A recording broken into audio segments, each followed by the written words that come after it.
Sir ఇక్కడ ఒక demand వచ్చింది కొత్తగా. గతంలో అయితే ఎవరైతే పోలీసు చేతిలో అంటే నక్సలైట్ల చేతిలో చనిపోయిన పోలీసు కుటుంబాలు ఉన్నాయో వాళ్ళకి ప్రభుత్వం తరఫున కావాల్సిన అందుతుంటాయి. అదేవిధంగా నక్సల్స్ ఎవరైతే మన దీంట్లోకి వస్తారు పబ్లిక్లోకి వాళ్ళకి సరెండర్ పాలసీ ఉంది. ఈ రెండు నడుస్తుంటాయి అక్కడ ప్రతి స్టేట్లో సెంట్రల్ గవర్నమెంట్ పాలసీ కాబట్టి. ఇప్పుడు కొత్తగా ఇంకో డిమాండ్ ఏం తీసుకోవాలంటే కొంతమంది వాళ్ళు ప్రజా సంఘాలు అంటే వాళ్ళు ఎవరైతే పోలీసుల కాల్పుల్లో చనిపోయి ఉంటారు కుటుంబాలు ఉన్నాయి, మన 30 మంది అవ్వచ్చు, అంతమంది 200 మంది అవ్వచ్చు, ఆ కుటుంబాలకు కూడా ప్రభుత్వం తరఫున ఆదుకోవాలి. వాళ్ళు పంపే డబ్బుల మీద కుటుంబాలు ఆధారపడి లేవు కదా, లేవు. కానీ వాళ్ళకంటూ ఓన్ ఎకానమీ ఉంది కదా. రెండవది ఏంటంటే వాళ్ళు ఏదో ఒక రోజు మళ్ళీ వచ్చి మాకు పెద్ద దిక్కు అవుతారని చెప్పి ఏ కుటుంబం అని నమ్ముతున్నదా? నమ్మనప్పుడు వాళ్ళ మీద ఆధారపడే లేరు కదా వీళ్ళు. లేరు. కానీ సానుభూతి కోసం వాళ్ళు దేశానికి దత్తత ఇచ్చారు. వాళ్ళను ఈ దేశానికి దేశ ప్రజల విముక్తి కోసం ఈ కుటుంబాలు దత్తత ఇచ్చినాయి. దత్తత ఇచ్చినాక మళ్ళీ వాళ్ళ మీద ఆధారపడి వాళ్ళు చనిపోతే మాకు పరిహారం ఇవ్వాలని అడిగే కోరిక ఎక్కడిది? కాదు కదా, కోరిక కాదు. ప్రభుత్వం ఏ విధంగా ముందుకు రావాలి అన్నది ఒక డిమాండ్ వస్తుంది. నేనే సపోర్ట్ చేయట్లేదు ఆ డిమాండ్. ఎందుకంటే వాళ్ళు సాక్రిఫైస్ చేయడానికి పోయారు, వాళ్ళ మీద కుటుంబాలు ఆధారపడలేవు. కుటుంబాలు వాళ్ళకంతా ఒక ఎకానమీని ఏర్పాటు చేసుకున్నాయి. వాళ్ళు ఇప్పుడు ఎవరి బిడ్డలు అంటే దేశ ప్రజల బిడ్డలు. ఎవరైతే దేశంలో ఈ దోపిడీ పోవాలని కోరుకుంటున్న వాళ్ళు ఉన్నారో వాళ్ళ బిడ్డలు వాళ్ళు. కాబట్టి అటువంటి వాళ్ళు అందరూ కూడా ఆర్థికంగా చిన్న భిన్నం వైపు ఉంటారు కదండి. వాళ్ళు చిన్న భిన్నమైన వాళ్ళు ఏమన్నా కాపాడిల్లా? ఉదాహరణకు ఇప్పుడు ఎంతో మంది నక్సలైట్ లీడర్స్ వాళ్ళ కేంద్ర కమిటీలో ఉన్న వాళ్ళు వాళ్ళ కుటుంబాలను ఎన్నడో వదిలేశారు కదా, వాళ్ళని ఏమన్నా వాళ్ళు కాపాడుతున్నారా? చిన్న ప్రభుత్వం పాలసీలో భాగంగా ఏం చేస్తుందంటే బతుకుని అజ్ఞాతంలో కుటుంబాలకు వెళ్ళి వాళ్ళ తల్లిదండ్రులకి హాస్పిటల్ తీసుకెళ్ళడం, వాళ్ళకి బట్టలు పెట్టడం చేస్తుంది. అంటే వాళ్ళ ద్వారా పిలిపించి వాళ్ళని బయటికి తీసుకురావడానికి అందులో భాగంగా ఇదొక పాలసీ తీసుకురావడానికి ప్రయత్నం చేస్తున్నట్టు. అది సాధ్యం కాదు. సాధ్యం కానీ డిమాండ్లు పెట్టడం అనేది అనవసరం అనేది నా ఉద్దేశం. ఒకవేళ ప్రభుత్వం దానికి ముందుకు వస్తే వాళ్ళు ఎట్లా ముందుకు వస్తారు? ఇంకా రిక్రూట్మెంట్ పెరుగుద్దని అనుకుంటారు కదా. ఎక్కడ వస్తుంది రిక్రూట్మెంట్? అంటే ఇప్పుడు మేము ఏమైనా పర్లేదు, మాకు ఆదుకోవడానికి ప్రభుత్వం ఉంది, మేము బతికున్నా మేము చనిపోయినా ప్రభుత్వం చూసుకుంటుందనే ఒక నమ్మకం వచ్చినప్పుడు చాలామంది వెళ్తారు కదా. ఇవాళ ప్రతిరోజు ఎంతమంది ఆత్మహత్యలు చేసుకుంటున్నారు మురళి? చాలా మంది చేసుకుంటారు. అటువంటి వాళ్ళకు ఒక మెసేజ్ పోయింది అనుకో, ఇక్కడ ఆత్మహత్య చేసుకునే దానికంటే పోరాటంలో చావడం మేలు. ఎందుకంటే పోరాటం వల్ల విముక్తి అయినా దొరుకుతుంది, మన చావుకు ఒక అర్థం ఉంటుంది అని చెప్పి అనుకుంటే కనుక విప్లవం రాదా? అదొక తీసుకొచ్చారు ఒక లైన్. సూట్ అవుతుందా కాదా అనేది డెసిషన్. అది అసహజమైన డిమాండ్, అది వీళ్ళు ఒప్పుకోరు. అయితే ఒకటి ఇక్కడ మనం కొన్ని మాట్లాడుకోవాలి. మీరు పౌర హక్కుల సంఘం నేతలతో కూడా ఇంటర్వ్యూలు చేస్తున్నారు. అంటే కంప్లీట్గా నిర్వీర్యం అయిపోయింది పౌర హక్కుల సంఘం. దానికి కారణం కూడా ఉంది. ఏమైందంటే మావో రాసిండు, రెడ్ టెర్రర్ వైట్ టెర్రర్ అనేది 2 విషయాలను ప్రస్తావించాడు ఆయన. ఈ విషయాలు నేను ఎవరితోనో కాదు, బాలగోపాల్తోనే. ఆయన పోలీసుల చేతుల్లో చంపబడ్డ ప్రభాకర్ రెడ్డి అడ్వకేట్ వరంగల్లో అగ్రవచారి చనిపోయిన తెల్లవారి రిటాలియేట్ చేసి ఇంటికి పోయి చంపారు. ఆయన బతుకున్నప్పుడు ఇద్దరు కలిసి మా ఇంటికి వచ్చారు. నేను ములుగులో అడ్వకేట్ని. అప్పుడు ఏంటంటే ఒక ఎన్కౌంటర్ జరిగింది మా ఊరు దగ్గర. అయితే మీరు కూడా మాతో పాటు రండి అని ఒక 10 మంది వచ్చారు. వచ్చినప్పుడు నేను ఓపెన్గా డిబేట్ పెట్టాను మా ఇంట్లో.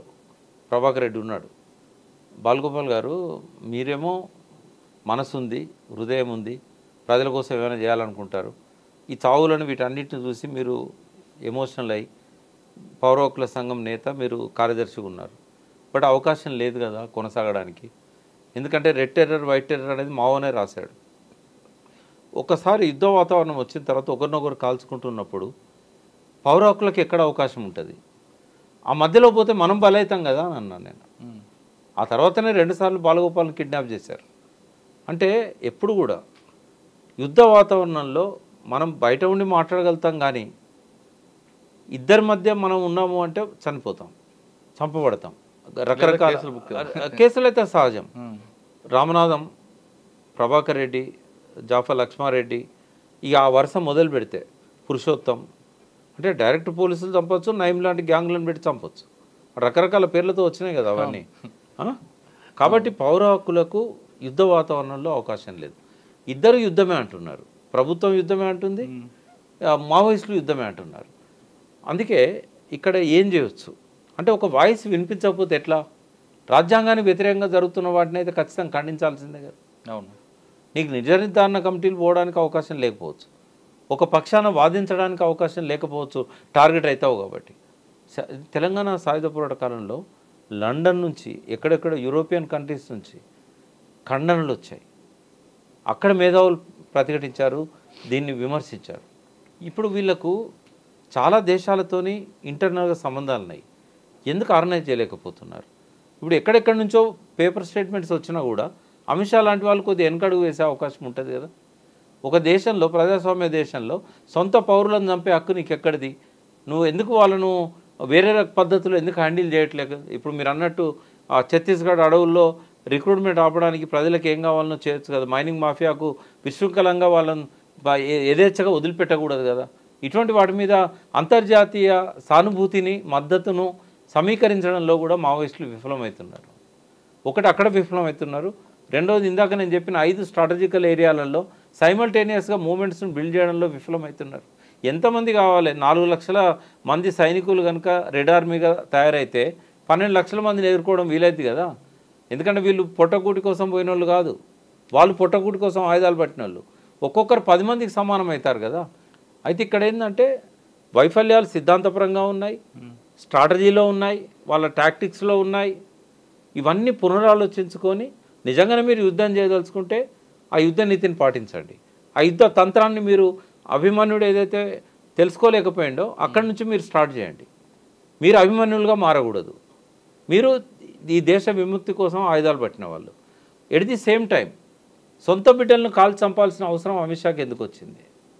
వీటన్నిటి మీద పెద్ద ఎత్తున చర్చ జరగాలి, అంతర్జాతీయ స్థాయిలో జరగాలి. భారతదేశంలో ఎక్కడో ఒక దండకారణ్యంలో జరుగుతున్నాయని చెప్పి ఎవరు వదిలిపెట్టాల్సిన అవసరం లేదు. తెలంగాణ ఉద్యమానికి ఎట్లయితే 30-40 దేశాల నుంచి మద్దతు వచ్చిందో, ఇక్కడ నేను మద్దతు ఇవ్వమని చెప్పట్లేదు. పీపుల్స్ వారు మద్దతు ఇవ్వండి, విప్లవంలో భాగంగా అండి అని నేను చెప్పట్లేదు. ఈ సమస్య పరిష్కారానికి మీరు అనుకుంటున్న లైన్ కూడా కరెక్ట్గా లేదని నేను చెప్పేది. నువ్వు నిజంగానే విప్లవం కోసం చేస్తే దేశవ్యాప్తంగా నీ ఉనికి కావాలి కదా. ఎక్కడో ఒక మూలనే నువ్వు బగ్గుమని మండి చల్లారితే దానికి అర్థం ఏముంటుంది? బూడిద మిగులుతుంది కదా. ఎంతమంది అభిమానులు కావాలి మనకు?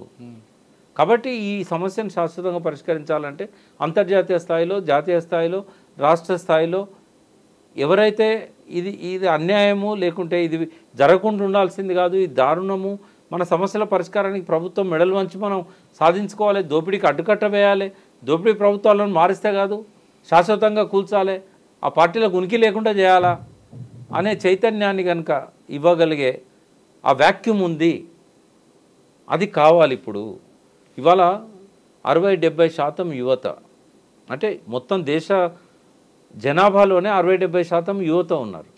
ఆ ఉన్న యువతలో కూడా 60-70% స్వయం ఉపాధి లేక, ఉద్యోగాలు లేక, గవర్నమెంట్ ఉద్యోగాలు లేక, ప్రైవేట్ ఉద్యోగాలు కూడా దొరకక, వేరే దేశాలకు వలసపోయే అవకాశం లేక, నిర్వీర్యంతో, అసహనంతో కొందరు క్రిమినల్స్గా మారుతున్నారు, కొందరు సూసైడ్ చేసుకుంటున్నారు, రకరకాలుగా అశాంతికి గురవుతున్నారు. వీళ్ళందరూ రేపటి రోజుల్లో మనం ఊహించినట్టే అక్కడ విప్లవకారులు కనుక వేరే దుకాణాలు తెరిచి వీళ్ళందరినీ రిక్రూట్ చేసుకొని విప్లవం వైపు టర్న్ చేసినాయి అనుకోండి, విప్లవం రాకుండా ఉంటుంది ఈ దేశంలో. కానీ కొన్ని లక్షల మంది బలిదానాలు చేయాల్సి వస్తుంది, అవసరమా ఇప్పుడు అది? కాబట్టి ఈ యువతకు ప్రత్యామ్నాయం చూపాలి, ఈ దోపిడీని తగ్గించుకోవాలి. వదిలిపెడతారని నేను అనుకోను. ఎందుకంటే ఈ రాజకీయ నాయకుడు ప్రాణమైన వదిలిపెడతాడు, కానీ దోపిడీని వదిలిపెట్టాడు. ఇంకో గంట నీకు యమధర్మరాజు వచ్చి ఇంకో గంట నీకు అవకాశం ఇస్తున్నా, ఏం చేస్తావురా అంటే నా మునిమన్మనికి కావాల్సిన ఆస్తిని నేను సంపాదిస్తా అంటాడు. కాబట్టి వీళ్ళ దోపిడీని ప్రతిఘటిస్తేనే తగ్గుద్ది. 5 ఏళ్ళకు ఒకసారి వచ్చే ఎన్నికల్లో దించితేనే తగ్గుద్ది. ఈ పలు మార్గాలల్లో దీనికి పరిష్కారం ఉంటుంది. యుద్ధం నడవనియండి, ఆ పక్కన సిద్ధపడోళ్ళు చనిపోతారు, కానీ అమాయకులు చనిపోవద్దు అనేది మన ఆశ. ఛత్తీస్గఢ్ రాష్ట్రంలో ఇకపై కాల్పుల మోత ఆగాలంటే ప్రకాష్ గారు ఒక మంచి పరిష్కారం ఇచ్చారు. ఇది కేవలం పార్టీ వైపే కాకుండా ప్రభుత్వాలు కూడా కిందకి దిగాలి. నక్సల్స్ కోరుకున్న సమస్య పరిష్కారం చెప్తూనే అక్కడ అభివృద్ధి పేరు మీద దోచుకున్న దోపిడీకి పురుష పెడితే దీనికి ఒక మార్గం ఉంటుంది. అదేవిధంగా పార్టీ కూడా అందరూ అభిమన్యులు కాకుండా ఉంటే ఖచ్చితంగా పార్టీ కూడా ఒక గౌరవం ఉంటుంది, సమస్య పరిష్కారానికి ఒక లీడర్షిప్ దొరుకుతుంది అన్నది చెప్తున్నారు. పార్టీ అనేది కేవలం ఒక పాకెట్కే పరిమితం అవ్వడం బట్టే ఇప్పుడు ఇటువంటి సమస్య ఉత్పన్నమైంది. మీరు కోరుకున్న, ప్రభుత్వం కోరుకున్న ఆదివాసుల అభివృద్ధి కోసం కాబట్టి ఇద్దరు ఒక స్టెప్ కింద దిగి మాట్లాడుకుంటే ఖచ్చితంగా దీనికి ఒక ఫుల్ స్టాప్ దొరుకుతుంది. కానీ విప్లవం పూర్తిగా ఆగిపోద్దంటే మాత్రం అది నమ్మద్దు, అది ఇంకొక రూపంలో వచ్చే అవకాశం ఉంది. కాబట్టి దీనికి శాశ్వత పరిష్కారం కింద ఉపాధి కల్పించడం, ఎవరైతే నిరుద్యోగులను వాళ్ళకి ఉద్యోగ అవకాశాలు ఇవ్వడం చేస్తే ఇది ఇంకొక రూపంలో చెందకుండా ఉంటుందంటూ ప్రభుత్వానికి కూడా ప్రకాష్ గారు ఒక సలహా ఇస్తున్నారు. ఛత్తీస్గఢ్ రాష్ట్రంలో జరుగుతున్న దండకార్యంలో జరుగుతున్న బుల్లెట్ల వర్షంపై ప్రకాష్ గారి విశ్లేషణ. మరో అంశంలో మళ్ళీ కలుద్దాం. అంతవరకు నమస్తే. Thank you.